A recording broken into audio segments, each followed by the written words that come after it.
D'Addario's Trigger family of capos offers a buzz-free, in-tune performance for players of all kinds. They allow precise micrometer tension adjustment, ensuring the perfect clamping pressure, dialed into your exact playing preference, so you can set it and forget it.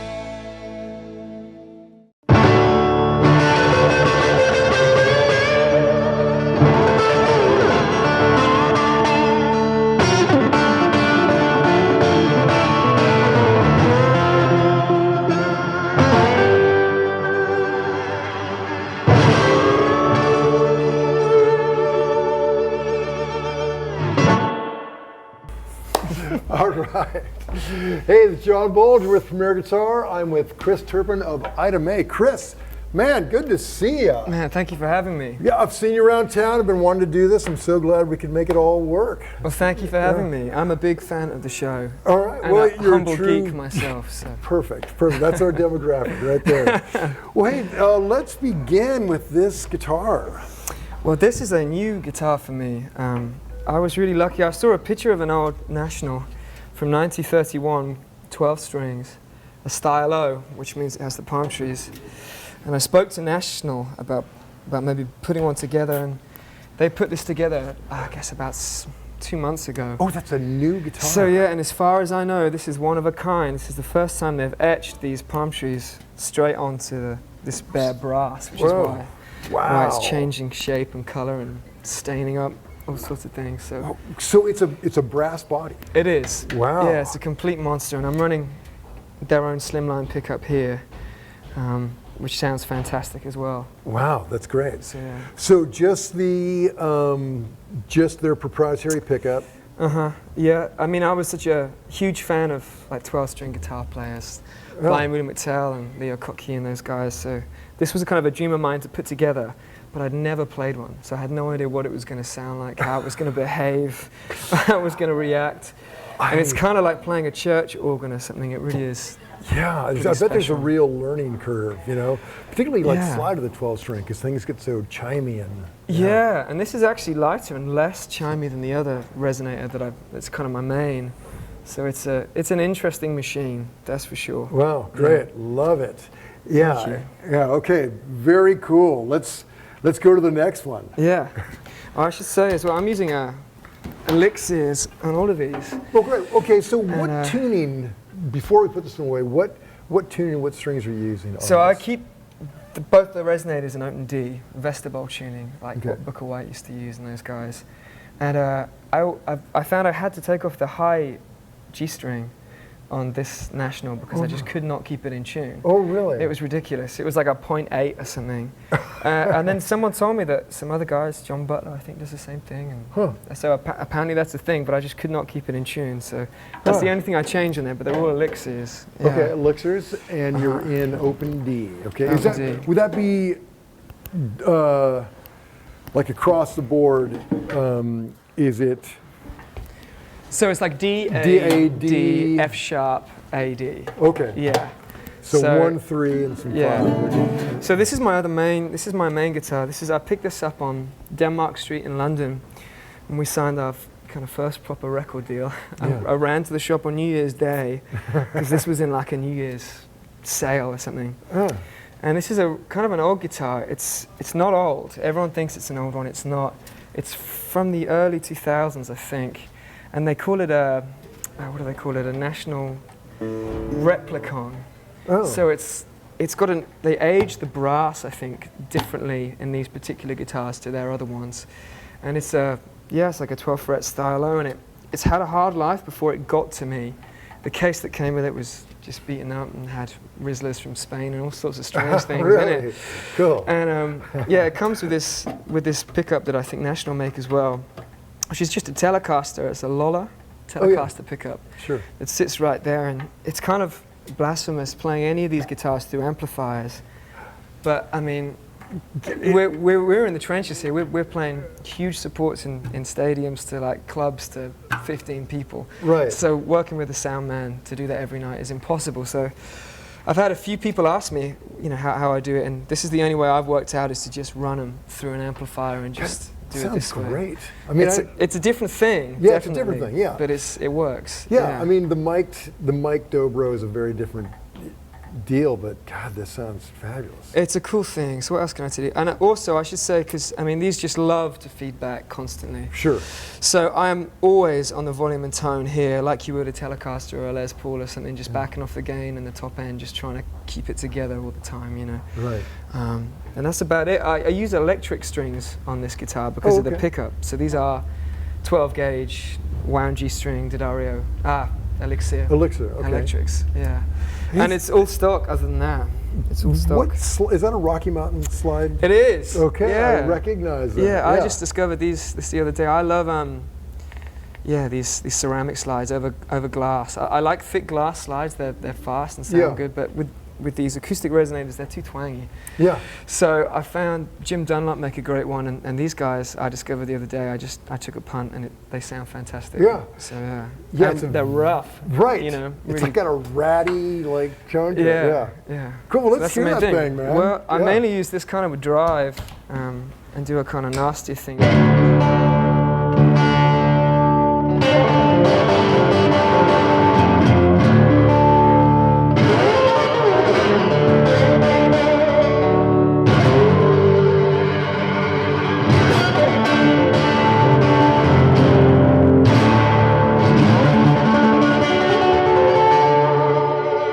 If I back off the volume, it kind of cleans up. So yeah, that's the main sound when I'm using the drive. Yeah, it's so great, man. I love it. It's an interesting sound, but I have to keep the stage volume low because it's just a nightmare. So that has been an issue. We've been on some amazing supports. I think Marcus King has been on here, and great. Greta Van Fleet and those guys. And I was sitting in with Marcus one night, and on that tour I was using this 5-watt champ. I just could not hear anything. No.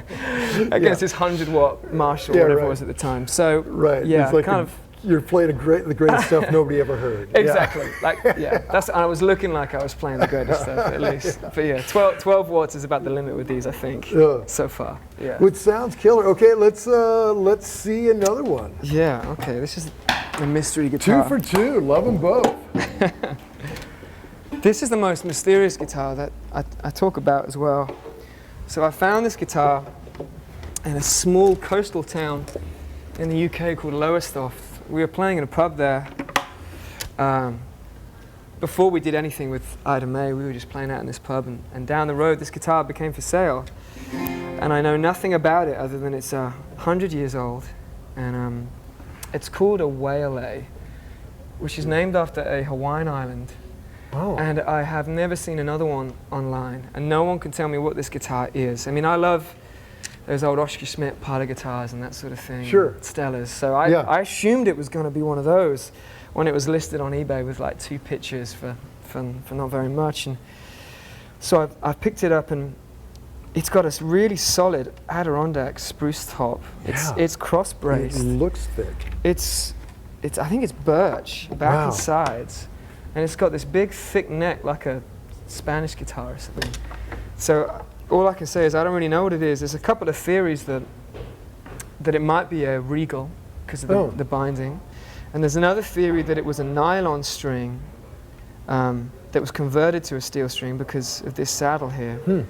But or it might be an Oskar Schmidt. I have no idea. Or someone said the other day it could be a Hawaiian-made guitar because they did make some guitars in Hawaii back in the day because of the Hawaiian music craze. Sure. So it may be that. I don't know. But this is a plastic fingerboard. Oh, how cool. Very early plastic. Yeah.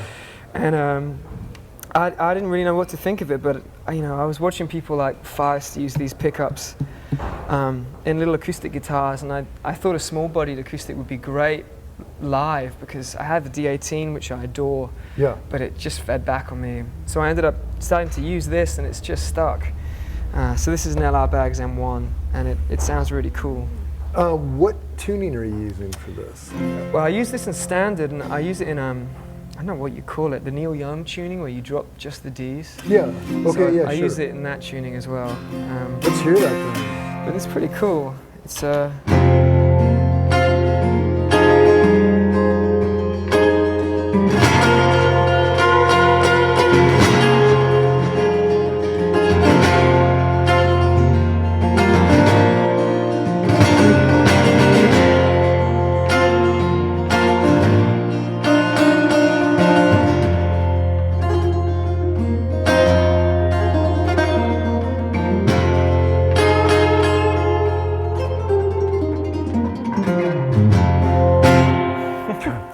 is great. It sounds cool, yeah. And again, I mean, we're out here in the trenches when we do these different shows, and we've really found that like everything has to work and quickly. So like my pedal board, the amp, all the guitars going through the same amplifier. Yeah. You know, it's just, and this seems to fit. So I mean, it shouldn't work with these different resonators, but it's a cool sound. It's a great sound. And I cannot stand that, you know, piezo bridge acoustic thing. So yeah, it's nothing like that. Yeah, so this turns it into something else, you know. Right.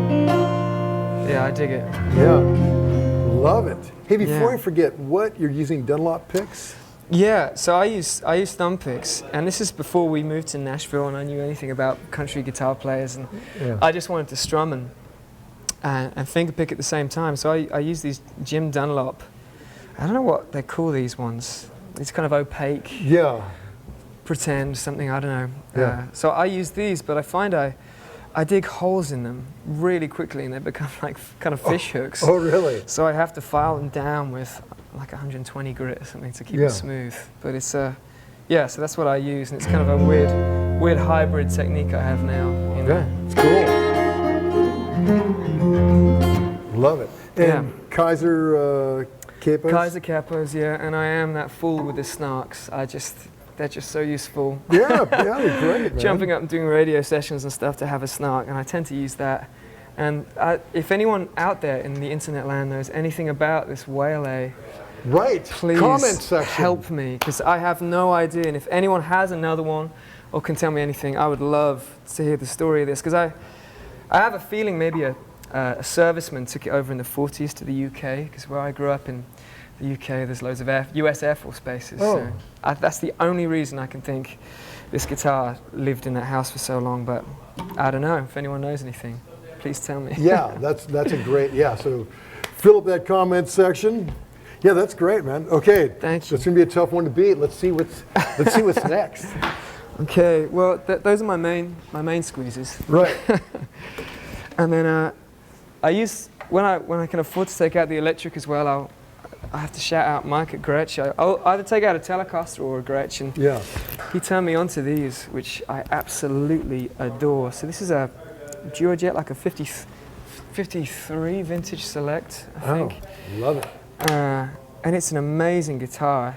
You know, I got obsessed with that whole Chess Records, Bo Diddley sound and these Dynasonics, and this guitar is completely hollow, as far as I know, kind of chambered, and they always were. Wow. And it's super light, and it just sounds fantastic, and yeah, I love it. So I'll use this for some bluesy tunes and different bits and pieces. And in standard? In standard, typically. Cool. Yeah, yeah. Well, let's hear that. But I just love these pickups. Let's see if I can get something here.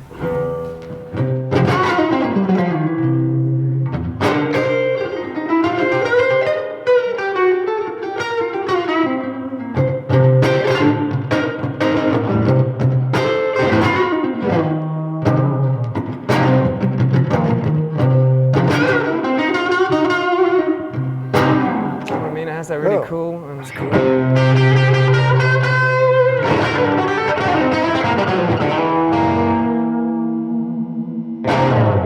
Yeah, I love it. And I kind of like that Lightning Hopkins stuff, which is.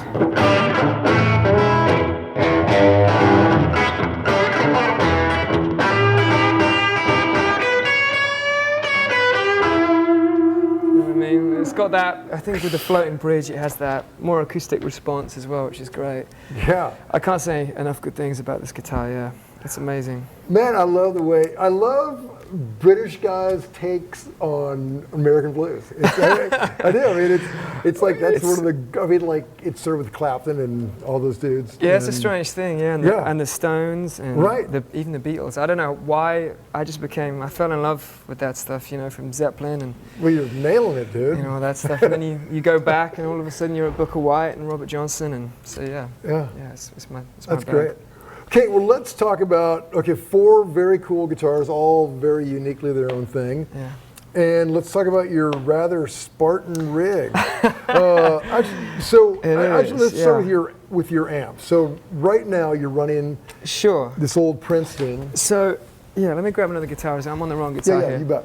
But I mean, so when we moved out to Nashville, we moved out here a year ago, and I have a nice few things back at home, and I couldn't bring any of them out.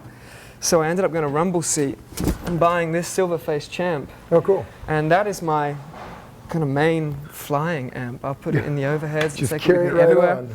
And it sounds unbelievable.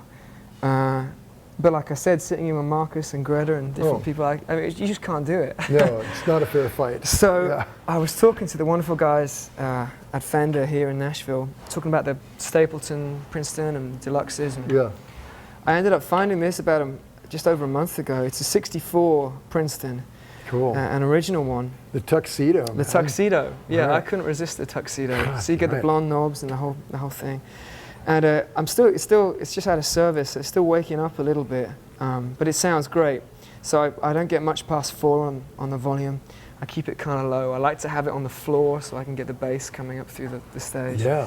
And that's the whole thing. It's got a Jupiter 10-inch speaker in there, which is still breaking in, but it just works. And Fender helped me out with the Hot Rod Deluxe, so I use that a lot for the bigger outside stuff. But I find I just break stuff a lot. So part of the reason this is so Spartan is so I cannot break it. Yeah.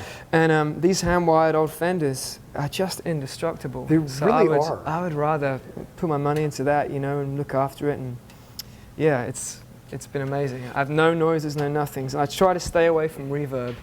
I have my reverb on my board instead of in the amp, just because anything with reverb, I break somehow. Yeah, and there's that whole, because you're kind of a stomper anyway. Yeah, when you stomp, the whole amp goes. You're stompers, and that's all kind of part of it. Do you find that once you get like above 5, it doesn't really get louder, it just gets dirtier? Yeah, and that's kind of the key with the Princeton or with the Champ. Just getting it to just where it's beginning to go. Right. And that's where everything kind of magically comes together with the resonators. But it's keeping the low end tight is difficult with these things because they have a lot, especially tuned down to D. So the Champ can just fart sometimes. It just doesn't, sometimes it just doesn't work, but this one holds itself together and it's great. I love it. And it looks pretty cool. Great. And actually, and right next to it, let's hear about this magnetone. Yeah, so that is a bit naughty. Yeah, I did get told off for this one.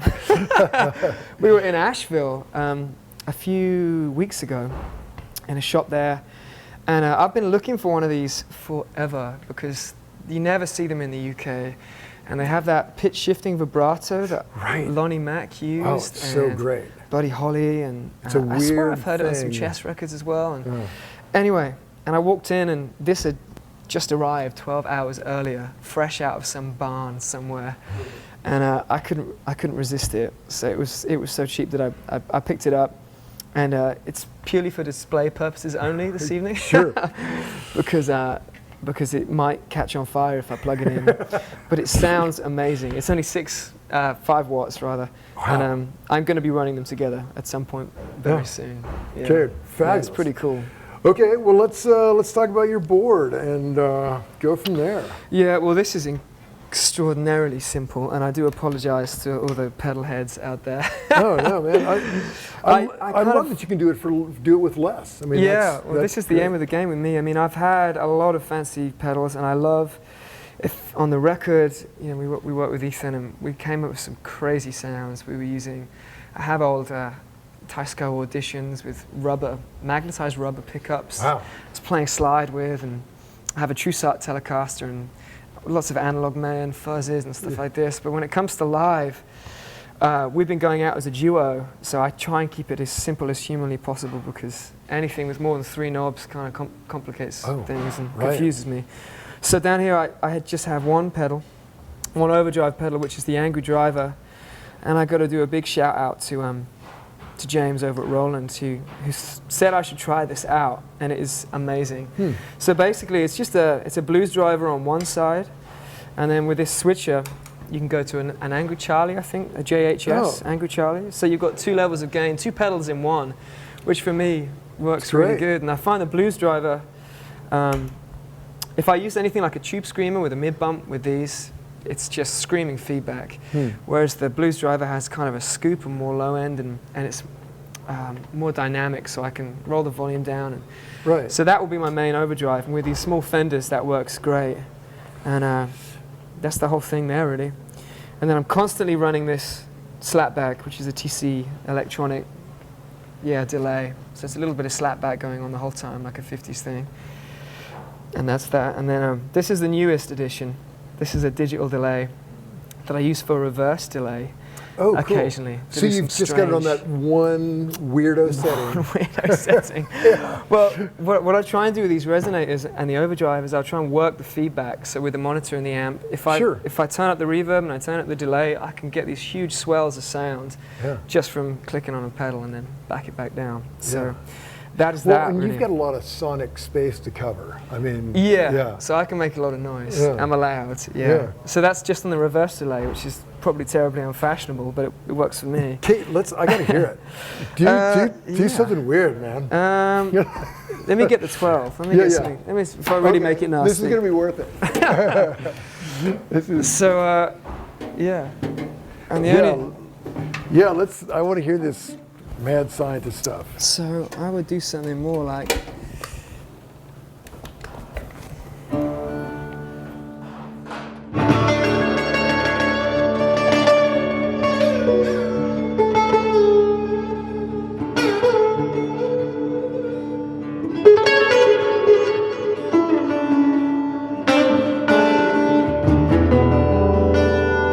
Kind of clean stuff, and then you can get the kind of.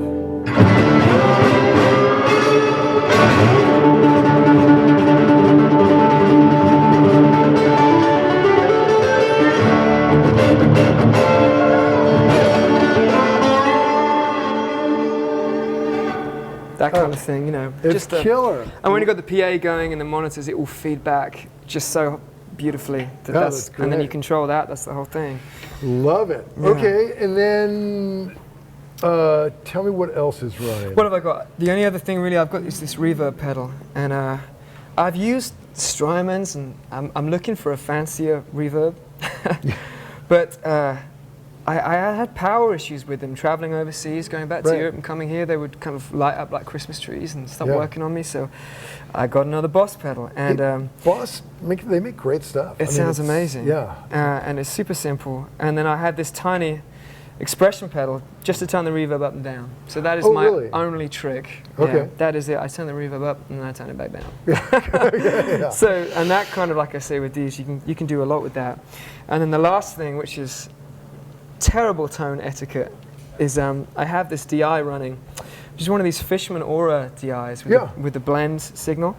So I have this in case I blow everything up or we're doing a fly date or something and there's backline that I can't use. And so I basically use this as a tuner and an EQ. I push the amp a little harder with the volume. Sometimes I up the bass. And then the weirdest thing I do, I know a lot of slide guys, you know, they have these incredible compressor pedals that make them sound like Old Georgian. Yeah. I haven't got any of those. I have the one knob on this Fishman DI. It's a one knob compressor, which seems to just make everything work. And I've tried some fancier compressors, MXRs and stuff, and that's the one for me that seems to work. So the pickup on this guitar is quite quiet, but if I crank the compressor on here, it just matches everything.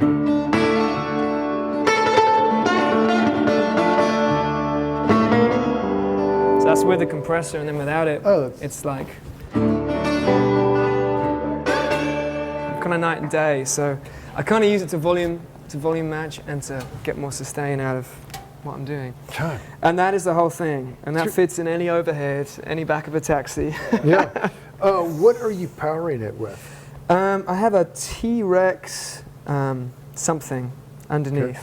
Yeah. Perfect. We'll have that in notes. Fuel Tank Junior or something. Oh yeah, Fuel Tank Junior, and it fits under this tiny board. Yeah, low profile's great. And it switches between European power and US power. So easy. And the most important thing on here is, of course, that clock. Yeah. Which is, I mean, it took me a long time to find a digital clock that small, so I'm pretty proud of that. Right, great, yeah.